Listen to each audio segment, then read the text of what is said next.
We're back with our series Life Lessons and some advice that may come in handy this holiday weekend. Yeah, so as we get older, making new friends can just be harder, but it doesn't have to be. So here to give us the steps to spark a new friendship in just 15 minutes is board-certified psychiatrist and author of Practical Optimism, Dr. Sue Varma. Dr. Varma, nice to see you. Good morning.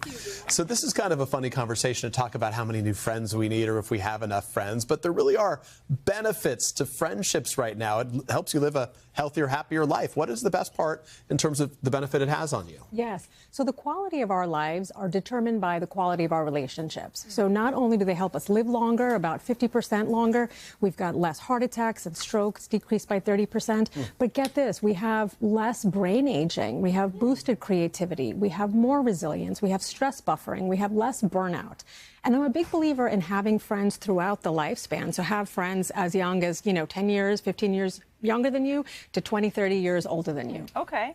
Is there a magic number? Like, how do we know if we have enough friends? Right. So listen, quality is more important than quantity. So even if you have 1 to 2 very good people in your life that are trustworthy, that you can depend on, that you can be open and vulnerable with and go deep with, that is amazing. Science shows 3 to 4 is like a magic number, and that could be a mix of friends, family, coworkers, all together. Oh, but family really, counts? Yes, family counts. Totally. Your partner counts. Absolutely. You can be friends with your family. I think some people just don't know where to start, right? Because when you're in school, it's easy to find friends. Yeah. But when you get older and you're working and you're busy and you have kids, but it doesn't need to be that difficult, you say. No, it doesn't. And I say, be extremely intentional about it. And the easiest thing is looking at, the low-hanging fruit. Your friends, who are people that from your past that you might have lost touch with. Think of activity partners because, yes, it is important to go deep, but it's also important to have people to spend time with, to have superficial water cooler conversations with. So the coworkers, the PTO meetings, right? To say, hey, would you like to go to a cycling class afterwards? Or after yoga, would you like to go to coffee? So meet people where they're at, like literally and physically, and stay in touch with them on social media. So this question was suggested to me, but I'll just ask it. Where do you find these friends? I mean, how do you go about it? Honestly, as a guy, as a man at this age, right? When your kids are occupied, you're friends with the kids, their parents sometimes. Yeah. But your friendships start to dissipate as your focus becomes on your family as you get older. Totally. But the thing is, what I'm finding is that parents this generation are spending more times with their kids than any generation since the 1960s. And so the easiest thing is, if you're going to the sports games with the kids, right, that is where so many families are spending all week. And I know that, we're a basketball family and our weekends are all about tournaments. Like it's 8 hours on Saturday and Sunday.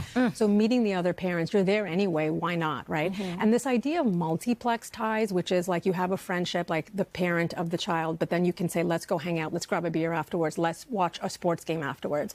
My husband is like very big on group chats, and I think that's easier for guys. It's not that one-on-one, like you're one of many, and just stay in touch, sending memes, sending appropriate humor, like in between. But say, are you going to the meeting, or the PTO meeting? Are you going to that work networking event, right? Can we catch up? And be very intentional when you're there, make the most out of your time. Say, I want to spend deliberately 15 minutes, follow up, like remember something about that person from the last time and say, you had told me that your kid was applying to college. How did that end up turning out? What did you end up doing for the summer vacation that you were thinking about? Or how did that vacation go?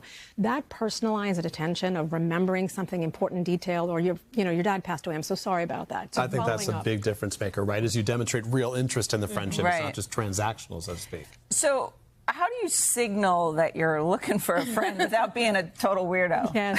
So I would say, and I joke about this, that my kids say, Mom, stop being such a stalker, right? Because I ask a lot of questions, and wherever I go, I keep an open mind, right? So, like, number one, take the earbuds off, take the headphones off. That signals do not disturb. I am not approachable. I do not want to talk to you. So the minute you take that off, you make eye contact, you smile, you laugh, you say something like, Laura, I love your dress. I love the lipstick, Dylan. It matches your dress perfectly. I love the purple tie. So something that seems genuine, you're not making this up, and then just to follow up, right? Like, how did things go? But being open and approachable is the most important thing. Once you think you got someone, you got your eye set on someone, and you think I liked your dress this morning. You did, and I'm just wondering, maybe you're open to something. But maybe I'm like, I don't like to exercise. Dylan doesn't like to cook. Like, what should we be doing together? What can we be finding some shared harmony in? Yeah. The thing is, like, if she said something to you, like, I'm reading this book, or there's this amazing podcast that I heard, or something about her sense of humor, or her children, like, it doesn't have to be about her per se, but anything that you can hold on to. So say, listen, do you have 15 minutes? Let's grab a coffee. Or when you're grabbing the coffee, to just follow up. So like, I'm a big believer that you have to really be intentional. You have to think of it as work. It's not fun anymore, right? Like, but if you say like, I'm going to look at this as a prescription, just the way like the doctor said, like about my annual checkup, I also need to have one in-person interaction with a friend. If you're walking a dog, take that time to spend time with your neighbor if you like them, right? But those water cooler, meaning those superficial micro connections, are just as important as the deeper ones. Means Dylan can throw out the sandwich board with, I need a friend that she was going to hold up and walk the streets of New York this weekend. Dr. Varma, it's so nice to see you. We appreciate all that good advice. Thank you so much. Hey, thanks for watching. And don't forget, you can catch the Today Show every morning on NBC or take Today when you're on the go. Just follow the Today podcast on Apple Podcasts, Spotify, or wherever you listen.